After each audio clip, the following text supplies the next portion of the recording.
It's March 2020. The Sensex has fallen nearly 38% in just over a month. Your WhatsApp groups are on fire. Your neighbor, someone who has been investing for 12 years, calls you in a panic. He's selling everything, and your own hands are hovering over your phone, ready to do the same. Here's what I want you to hold on to as you watch this video. In that moment, you are not being irrational. You are being perfectly biological human. And that distinction between irrational and biological human is the entire subject of this series.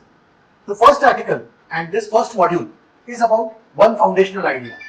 Before we study any investing framework, any valuation method, any portfolio strategy, we need to understand the instruments that we are using to make all these decisions.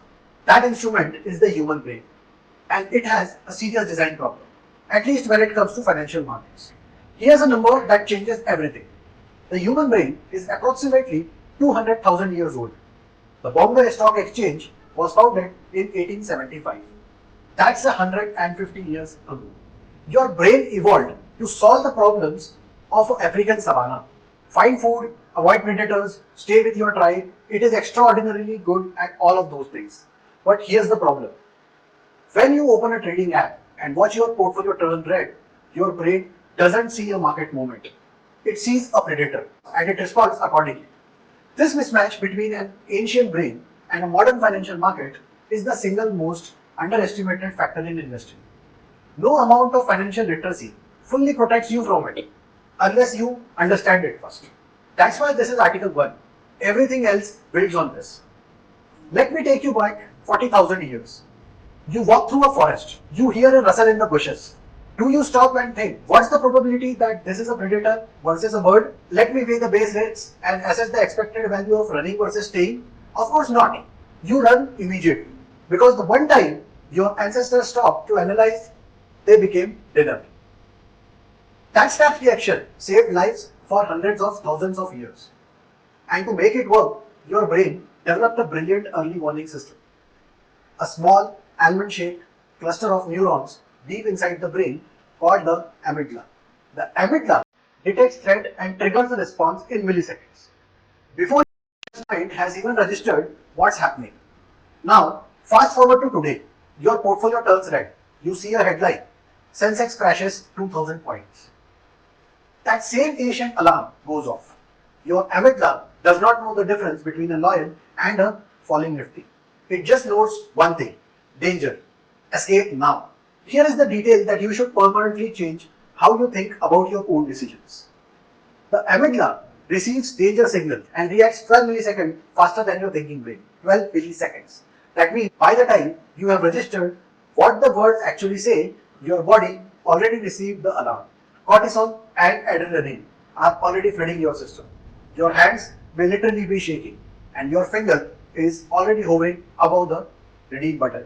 You have been biologically hijacked before rational thought even had a chance to arrive. That is what neuroscientists call the amygdala hijack. Think of it like save circuit breaker. Except it works in reverse.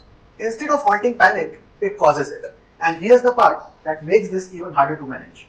When cortisol spikes, when that stress hormone floods your brain, it measurably reduces blood flow to your prefrontal cortex, the part of your brain responsible for logic, planning, and long-term thinking. The rational part of you doesn't just take a backseat, it goes offline.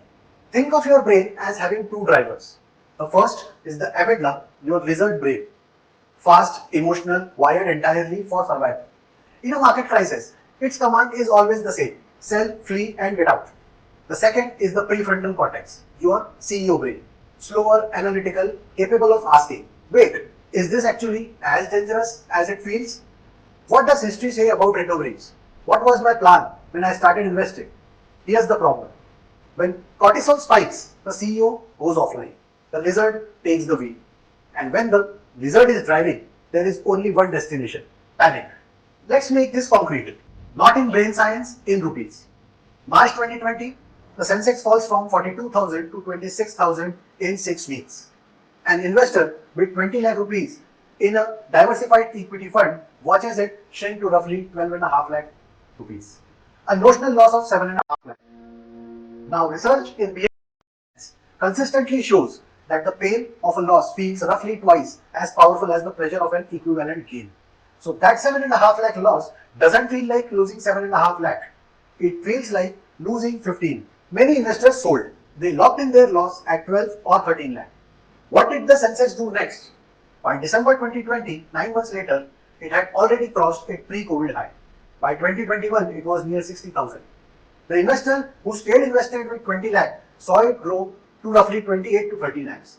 The investor who sold at bottom and waited for certainty before re-entering, which is exactly what the lizard brain demands, missed the first 40 to 50% of the recovery.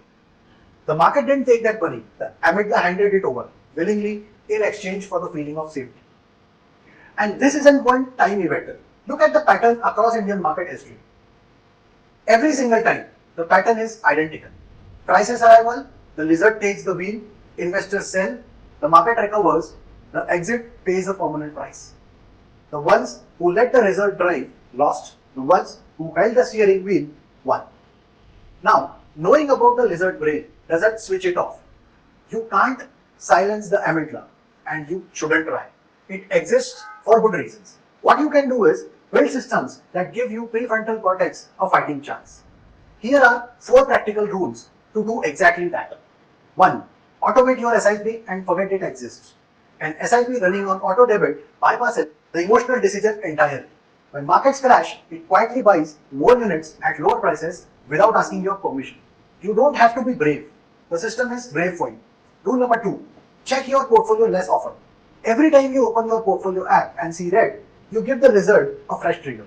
Weekly or monthly reviews are enough. The data is clear. Retail investors who check portfolios daily have significantly worse outcomes than those who check monthly. Less simulation means fewer hijacks. Rule number 3. Name what you are feeling. This sounds unusual, but UCLA research shows that saying out loud, even just to yourself, I am feeling scared about my portfolio right now, measurably reduces amygdala activity. The act of naming an emotion hands control back to the analyst. A few fear losses, some of its grip. Number 4. Write your rules before the crash arrives. Before the next crash always comes, write down. If markets fall more than 10%, I will not redeem any investment for 30 days. Then sign it like a contract with your future panicking self. When the crash arrives, that piece of paper is your calm, rational brain, speaking directly to your future present. Your present self giving orders to your future frightened self. This is essentially what a proper investment philosophy statement does. It is your prefrontal cortex written down, preserved for the moment when cortisol has temporarily taken it offline. The most dangerous risk in investment is not the market. It is between your ears. The market does not take your money. Your amygdala hands it over, willingly in exchange for the feeling of safety. Understanding this is the first step. Building systems around it is the second. Every article and module that follows in this series is in some or the other way answer to the question this article just raised. Given that we are all wired this way, how do we invest intelligently anyways? See you in the next one.